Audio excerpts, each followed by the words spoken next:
जय जगन्नाथ पिला माने मु डिलेश्वर स्वागत जनाऊँ आम समस्त चैनल डीपी एजुकेशन 5 को पिला माने आज आम अनुपातर दुईटी प्रश्नर समाधान करवा। प्रथम प्रश्न कौन हरि 5 घंटे 17 किलोमीटर बाट जाए, राम 3 घंटे 34 किलोमीटर बाट जाए, सेमानकर घंटा प्रति बेगर अनुपात केते। तो अनुपात जेतेबेले बाहर करवा पिले घंटा प्रति बेग पुणी कही तेणु हरि 1 घंटे केते बाट जाए, राम 1 घंटे केते बाट जाए बाहर करिया को पड़िबो। तो ये कौन देछि हरि 5 घंटे जाए 17 किलोमीटर, हरि 5 घंटे जाए केते ना 17 किलोमीटर।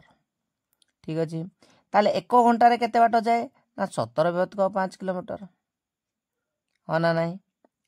सेहीपरि राम 3 घंटे जाए 34 किलोमीटर, राम 3 घंटे जाए 34 किलोमीटर।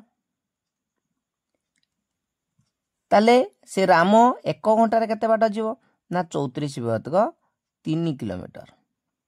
ए जाके बुझियला।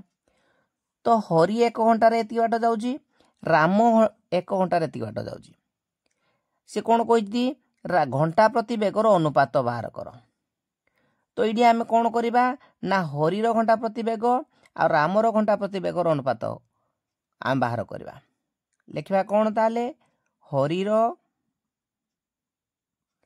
घंटा प्रति बेग विभक्त रामर घंटा प्रति बेग।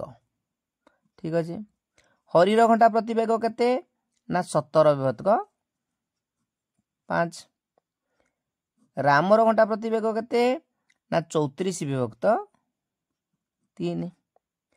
आकु पिला हमें समाधान करवा। समाधान कले कौन करवा ना 17 विभक्त 5 गुणन आकु जेते बेले आकु समाधान करवा ये द्वितीय भग्नांश जोटा तले जोड़ा अच्छी यही भग्नांशर व्युत्क्रम लिखा बा गुणनात्मक विलोमी लिखा। जिते गुणन हम सब बेले आम ये करवा अर्थात कौन हो 3 विभक्त 34 हो 17 2 गुणे उपरे किए रहा आउ 3 तले रहा 5 2 गुणे 10 अर्थात 3 विभक्त 10। 3 विभक्त 10 अर्थ है 3 अनुपात 10 अर्थात से प्रश्न अनुसार सेमानक घंटा प्रति बेगर अनुपात केते ना सेमानकर घंटा प्रति बेगर अनुपात 3 अनुपात 10।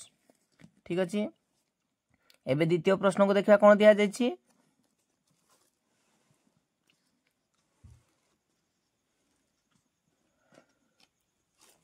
राम और श्यामर घंटा प्रति बेगर अनुपात 3 अनुपात 5।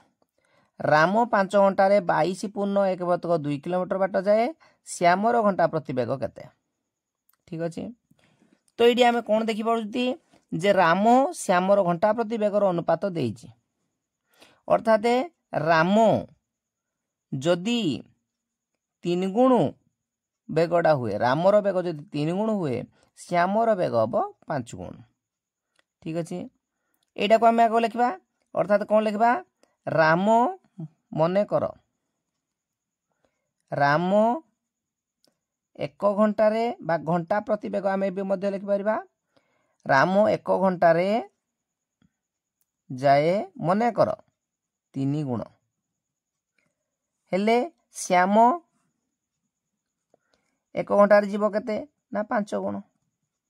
ये जाके आम बुझीपारे प्रश्न अनुसार राम 3 गुण श्याम 5 गुण घंटा प्रति बेग मान 1 घंटे जाए बुझी होची।